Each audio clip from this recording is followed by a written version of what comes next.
સુરેન્દ્રનગરમાં પાટડીના દસાડા ગામ પાસે બસ નાડામાં ખાબકી હોવાનો બનાવ સામે આવ્યો છે, જેમાં નવા બનેલા નાડામાં ડ્રાઈવર દ્વારા સ્ટીયરિંગ પર કાબુ ગુમાવતા અકસ્માત સર્જાયો હતો। દસાડા વડગામ વચ્ચે નવા નાડા બનાવવાની કામગીરી ચાલી રહી હતી। તે દરમિયાન રાત્રિના સમયે આવતી અને અમદાવાદ તરફ જતી લક્ઝરી બસ નાડામાં ખાબકી ગઈ હતી। લક્ઝરી બસ ખાલી હોવાથી મોટી જાનહાનિ ટળી હતી। તો સુરેન્દ્રનગરમાં આ ઘટના બની છે। ડ્રાઈવર દ્વારા સ્ટીયરિંગ પરથી કાબુ ગુમાવતા અકસ્માત થયો હતો। અમદાવાદ તરફ જતી લક્ઝરી બસ નાડામાં ખાબકી હતી। સંવાદદાતા જિગ્નેશ પંડ્યા અમારી સાથે જોડાઈ ગયા છે। સુરેન્દ્રનગરમાં અકસ્માત સર્જાયો છે, શું વધુ અપડેટ?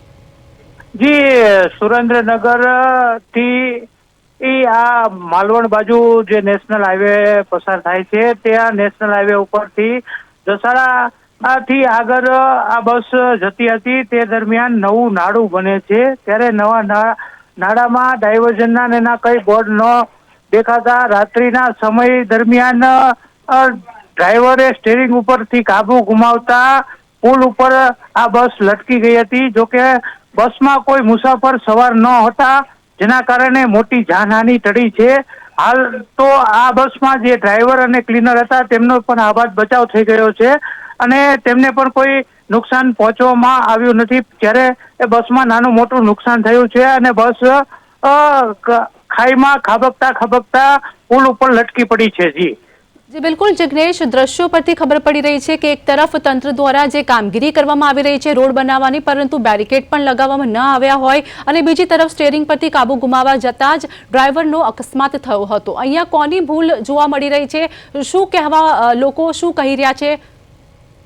જી, હાલ જે આ પુલ છે તેનું નવીનીકરણનું કામગીરી છેલ્લા ઘણા સમયથી ચાલી રહી છે, જેના કારણે ત્યાં ડાયવર્ઝનના બોર્ડ અને આગળ કામ ચાલુ છે તેવા સૂચકના જે બોર્ડ લગાવવામાં આવતા હોય છે તે બોર્ડ પણ લગાવવામાં નહોતા આવ્યા, જેના કારણે રાત્રે અંધારાના સમય દરમિયાન આગળ આવી કામગીરી ચાલી રહી છે તેવું વાહન ચાલકને ખ્યાલ ન આવતા આ અકસ્માત સર્જાયો હોય તેવું લાગી રહ્યું છે। જી, આભાર જિગ્નેશ, માહિતી આપવા બદલ।